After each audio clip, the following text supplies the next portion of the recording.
आपल्या चॅनलवरील कथा जर तुम्हाला आवडत असेल तर चॅनलला सबस्क्राईब करायला विसरू नका. तर आज बघूया नवीन कथा. शहरातल्या मोठ्या कॉलेजमध्ये वार्षिक फेस्ट सुरू होती. सगळीकडे म्युझिक, लाईट्स, हसणारे चेहरे आणि तरुणाईचा उत्साह भरून राहिला होता. त्या गर्दीत सावनी तिच्या मैत्रिणींसोबत उभी होती. पण तिचं लक्ष मात्र कुठेतरी हरवल्यासारखं वाटत होतं. तिच्या चेहऱ्यावर हसू होतं, पण डोळ्यात सतत कोणाची तरी वाट पाहणारी बेचैनी होती. अचानक क्राऊडमधून एक ओळखीची व्यक्ती तिच्या नजरेसमोर आली. काळा शर्ट, हातात कॉफी कप आणि शांत डोळे. तो वेद होता. काही वर्षांपूर्वी दोघं एकाच कॉलेजमध्ये होते, तेव्हा त्यांच्यात मैत्री होती. पण परिस्थितीमुळे दोघं दूर गेले होते. आता अचानक समोर आलेल्या वेदला पाहून सावनी काही क्षण शब्दच हरवून बसली. वेद तिच्याकडे पाहून हलकसं हसला. त्या एका नजरेत जुन्या आठवणी, अपूर्ण भावना आणि पुन्हा सुरू होणाऱ्या नात्याची चाहूल होती. फेस्ट संपत आली तशी बाहेर हलका पाऊस सुरू झाला. सावनी एकटीच कॉरिडॉरमध्ये उभी राहून पावसाकडे बघत होती. तेवढ्यात वेद तिच्या बाजूला येऊन उभा राहिला. काही सेकंद दोघेही शांत राहिले. मग वेद हलक्या आवाजात म्हणाला, "स्टील रेन आवडतो तुला?" सावनीने आश्चर्याने त्याच्याकडे पाहिलं. तिला वाटलं होतं की त्याला इतक्या छोट्या गोष्टी आठवणार नाहीत. ती हसली आणि म्हणाली, "तुला अजूनही आठवतं?" वेद तिच्याकडे बघत शांतपणे म्हणाला, "काही गोष्टी विसरता येत नाहीत." त्या क्षणी दोघांच्या मनात दडलेल्या भावना पुन्हा जिवंत झाल्या. पुढचे काही दिवस दोघं सतत भेटू लागले. कधी कॉफी शॉपमध्ये तासनतास गप्पा, कधी रात्री लॉंग ड्राईव्ह, तर कधी फक्त फोनवर बोलत पहाट व्हायची.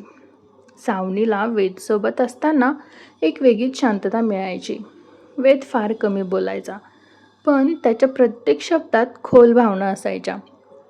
एका रात्री ते समुद्रकिनारी बसले असताना सावनीने त्याला विचारलं, "तू इतका शांत का असतोस?" वेद काही क्षण समुद्राकडे पाहत राहिला आणि म्हणाला, "कारण माझ्या आयुष्यात खूप आवाज आहेत, पण तुझ्यासोबत असताना ते सगळे थांबतात."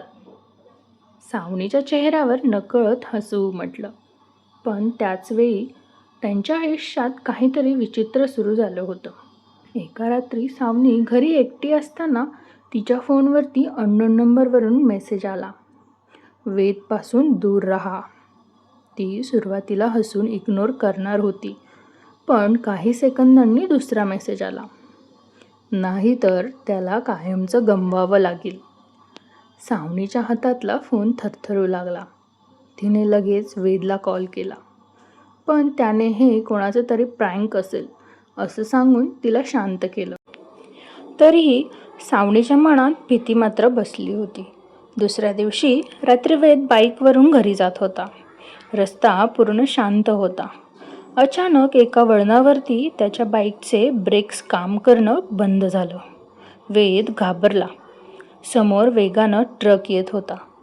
कसाबसा त्याने बाईक बाजूला फेकली आणि स्वतःचा जीव वाचवला. त्याच्या हाताला जखम झाली होती, पण तो वाचला होता. बाईक तपासल्यावर त्याला कळलं की ब्रेक्स कुणीतरी मुद्दाम कट केले होते. ही गोष्ट ऐकून सावनी पूर्ण हादरली. आता तिला समजलं होतं की हे प्रँक नव्हतं. कुणीतरी खरंच वेदला इजा पोहोचवण्याचा प्रयत्न करत होतं.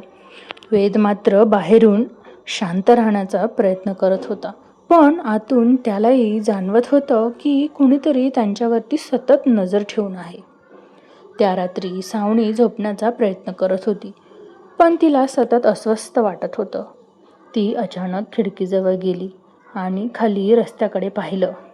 समोरच्या अंधाऱ्या गल्लीत एक हुडी घातलेला माणूस उभा होता.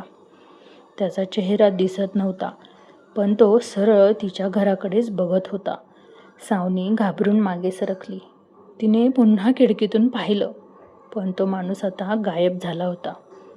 दुसऱ्या दिवशी सकाळी सावनी जुन्या कॉलेजचे फोटो बघत बसली होती.